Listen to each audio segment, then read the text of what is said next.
My friends, Russian reports suggest that Ukraine is preparing some sort of offensive. I quote, "The preparation of the AFU's offensive is quite obvious. The operation could begin as early as mid-July. Russian commanders are even planning for Ukrainian amphibious landings directly on Crimea." Now I know all this might sound crazy, especially for an army that barely has infantry left. Madness. But as we have seen in the past few years, it's not because it goes against common sense and logic that Ukraine is not going to do it. This time around, despite all the claims in the media that Ukraine regained the strategic initiative, only a successful ground operation can cement that. There are multiple positions where Ukraine could strike exposed Russian positions with a small attack force. I also noticed that some units of the AFU were suspiciously held back in reserve for many months now. It's just a matter of time before they're sent forward. Anything for some more PR points and Reddit upvotes. And as always, Ukraine needs to reassure the West to keep the money flowing. We are winning! And like the great Zelensky said in chapter 7, you can be broke and pretend to be rich on social media. Do the same on the battlefield. Jokes aside, something is definitely brewing in the background. After covering this war from the very beginning, you start to read the signs. You've also probably noticed the intense propaganda campaign we're witnessing at the moment. As I said in my last video, Ukraine's drone strike campaign against Russian logistics in Crimea and Zaporozhye Oblast are only meaningful if combined with some sort of ground offensive. So today we're gonna cut through the fog of war, examine the possible directions where our beloved Ukrainskaya Armia could strike, and especially figure out with what troops.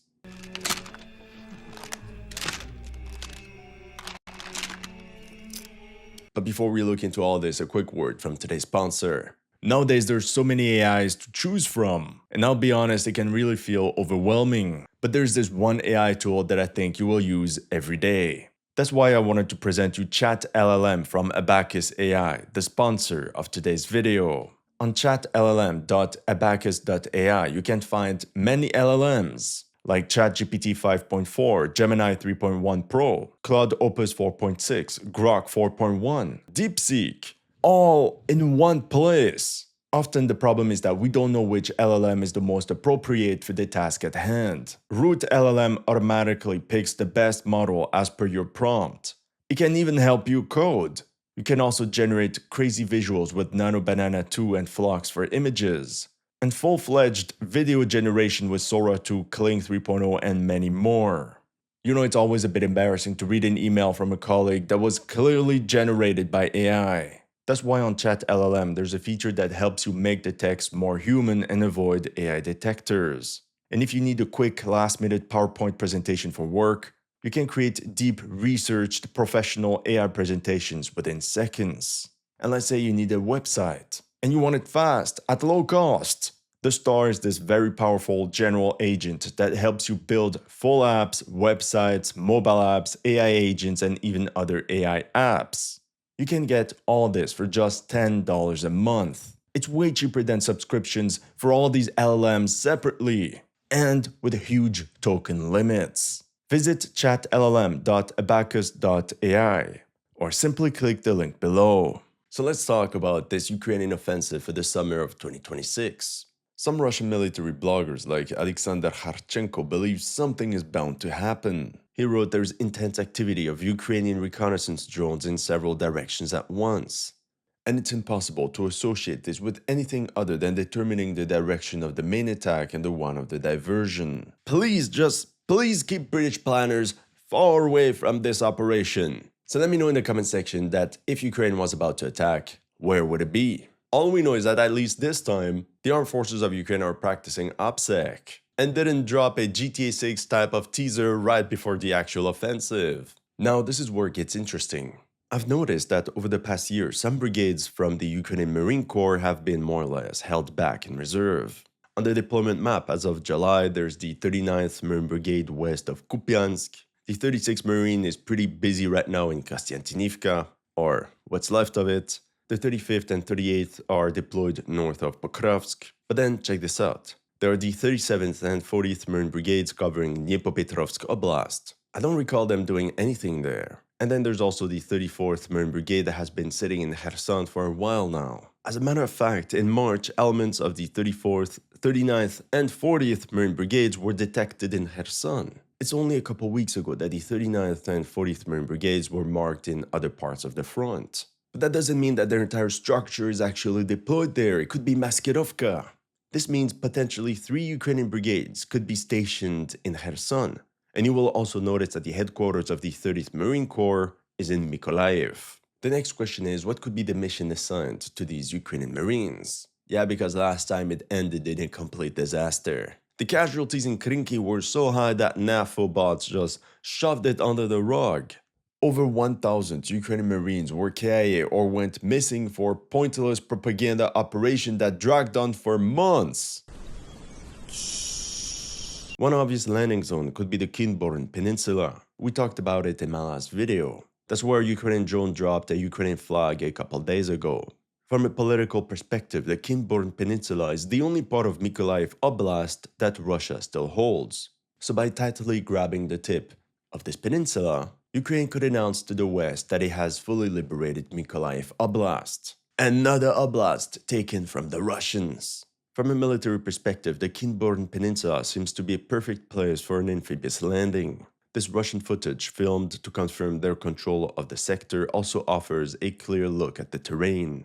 The Ukrainians are only 7 to 8 kilometers away from the northern shore of the peninsula.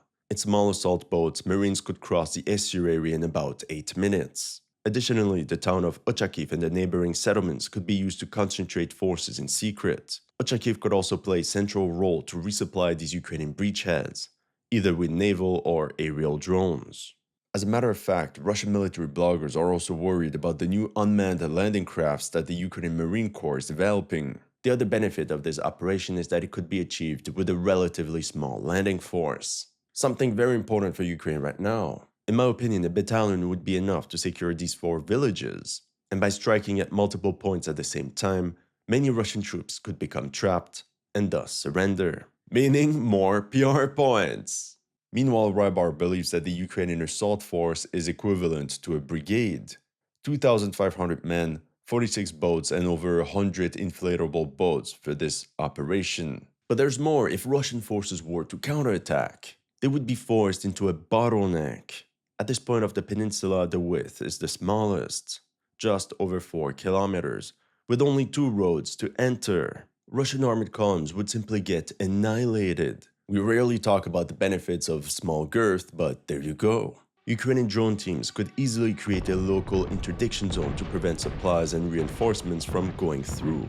It's truly brilliant. Low cost, high reward. Like inviting a Pilates girl to get some iced matcha latte. It always works. If we look at the latest news in this sector, we learned that on the 22nd of June, Russian aviation dropped heavy loads on Kozachi Island. This means Ukrainian forces are not only present on this island, but they're probably concentrating forces there as well. If we zoom in, we notice that Kozachi Island is located halfway between Oleshky and the Kinburn Peninsula. For the history lesson, Kozachi Island was formerly known as Pervomayske Island. It's an artificial island where the Russian Empire completed a fort in 1880 meant to protect the Dnieper estuary from the Ottomans. Always the Turks, eh? Over the years, the fort was continuously strengthened and modernized. During World War II, the island fortress sustained a month-long intense shelling by the Germans before its garrison was evacuated on the 22nd of September 1941. Today, the island is a perfect stepping stone into Kinburn.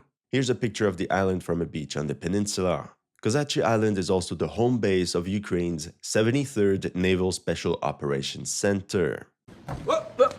It gets better. In July 2019, the commander of this elite unit bragged about NATO training and how his men launched covert incursions into Russian-occupied territory from this island with the help of foreign partners. Hold on, that's Russian propaganda!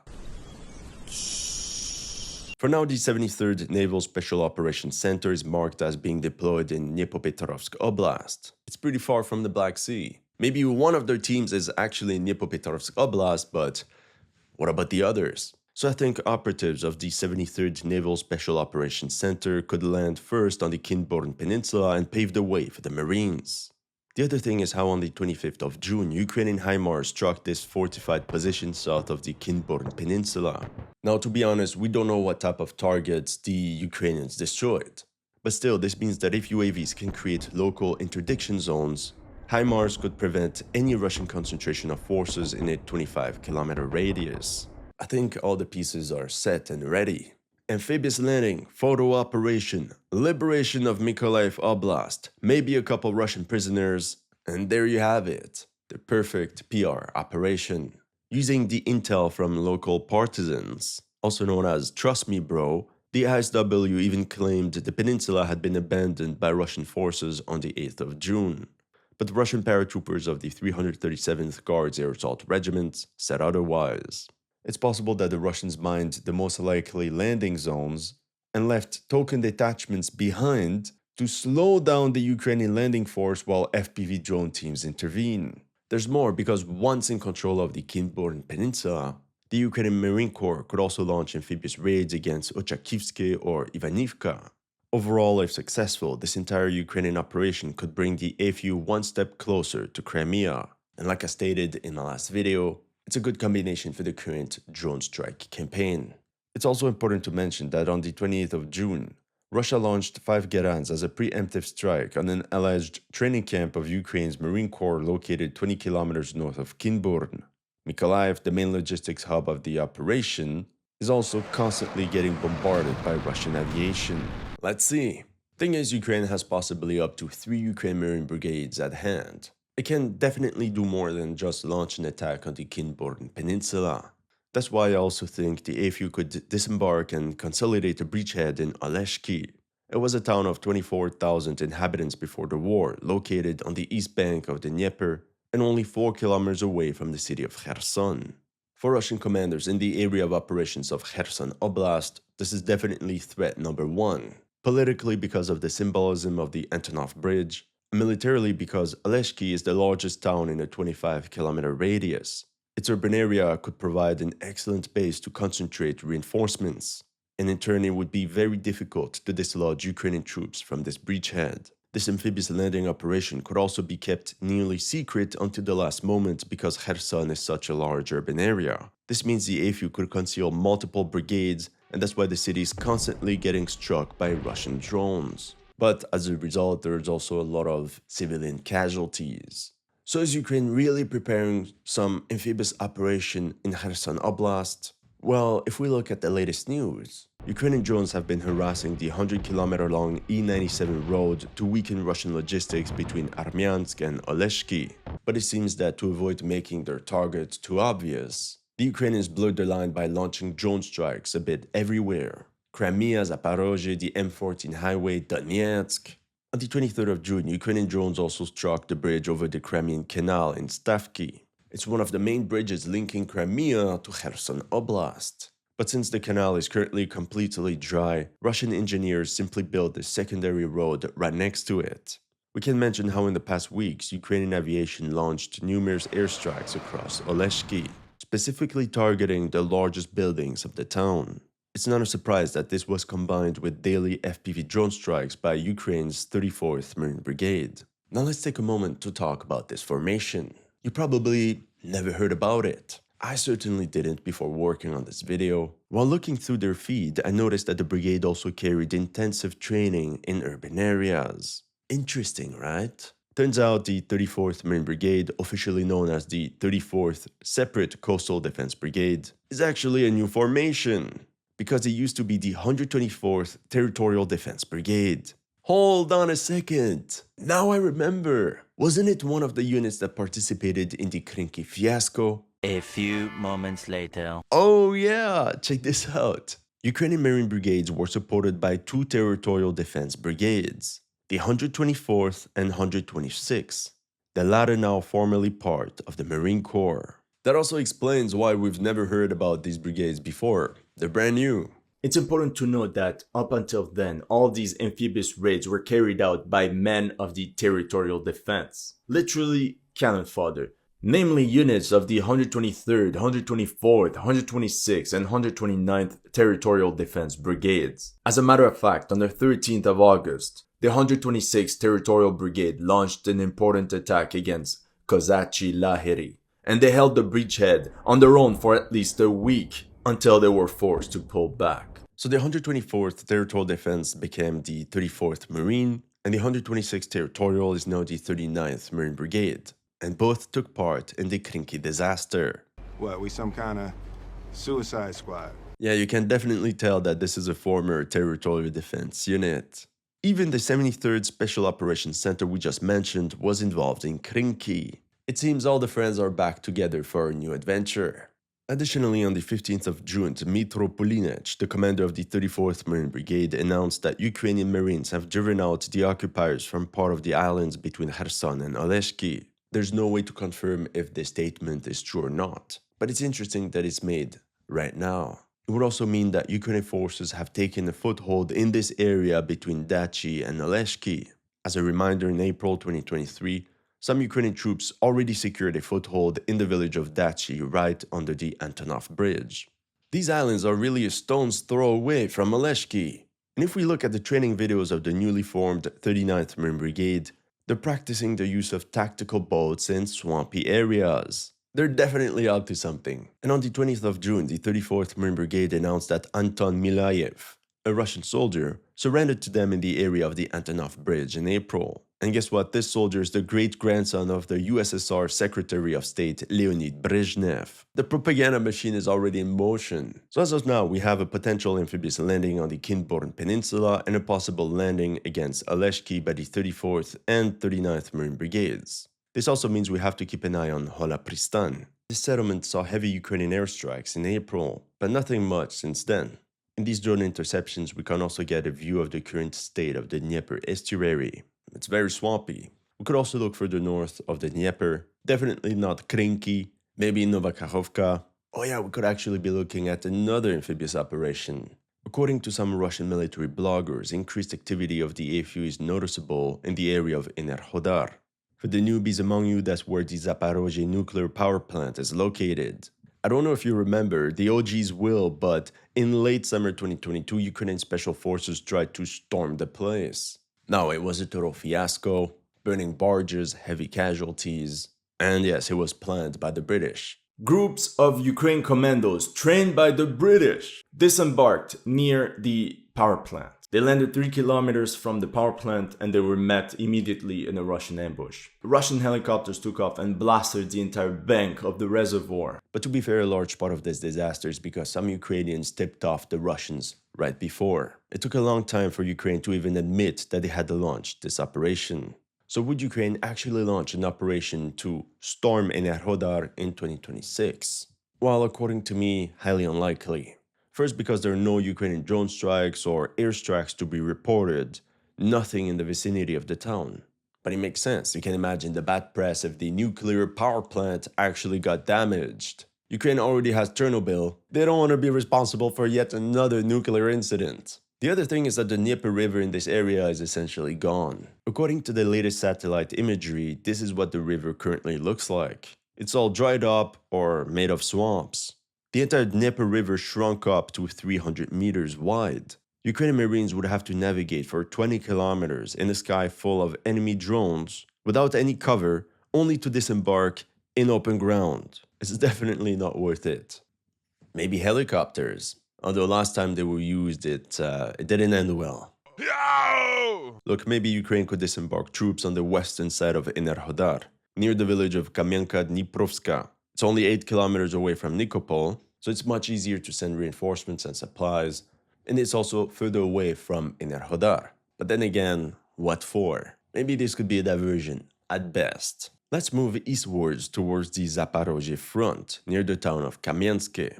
We talked about it in my last video, but I wanted to give you a more detailed analysis. This area is under the command of Ukraine's 17th Army Corps, which also defends Orikhiv. You know what, perhaps the AFU feels that they has to launch an attack very soon because it's just a matter of time before Orikhiv gets flanked by the Russians from the east. And then all hopes and dreams of cutting off the land route to Crimea will just vanish. A bit like my dreams of reaching 1 million subscribers. Wow, that hurts, that was personal, yeah. For weeks, the AFU has been launching small-scale attacks in the direction of Kamianske. That's how they first pushed the Russians out of Primorske.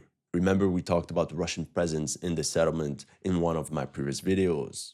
But these buildings were geolocated here and here in Primorske, which, as you can observe, is pretty deep inside the urban area. Then the Ukrainians cleared Lukyanivske from Russian patrols, followed by heavy fighting for the control of Stepnohirsk. Although the bulk of Russian infantry units were expelled from the town, their drone operators constantly harassed Ukrainian rifle teams. And as of late, only a couple days ago, Ukrainian forces also got a foothold in Plavny. The objective of this campaign is clearly the town of Kamianske. On the 30th of June, Rybar reported, "The situation remains complex. The Dnieper group is engaged in fierce battles in the area of Kamianske, where Ukrainian forces are trying to occupy Plavny and push back the Russian armed forces to the river Yanchkrai. And in the meantime, the Ukrainians took control of Plavny. So yeah, the situation is definitely not looking good for Russia. The sector is defended by the Russian 108th Guards Air Assault Regiment, and its artillery component is constantly shelling all the access points to Kamianske. The Russian paratroopers also tried to launch counterattacks to regain control of Stepnohirsk, but they kept getting stopped by the 422nd Luftwaffe. There's also a lot of fighting over the village of Sherbaki. I think me saying it right will take longer than for Ukraine to capture it. In the meantime, Russian MRLS systems are also constantly bombarding the settlement of Novoyakovlivka. It seems to be the main hub for Ukrainian reinforcements to be funneled towards Stepnohirsk and Malacharbaki. As you can see, Ukrainian forces are already very close from Kamianske. They're pushing from the west, north, and from the east. If things continue like that, it's just a matter of time before they gain a foothold inside the town. But then what?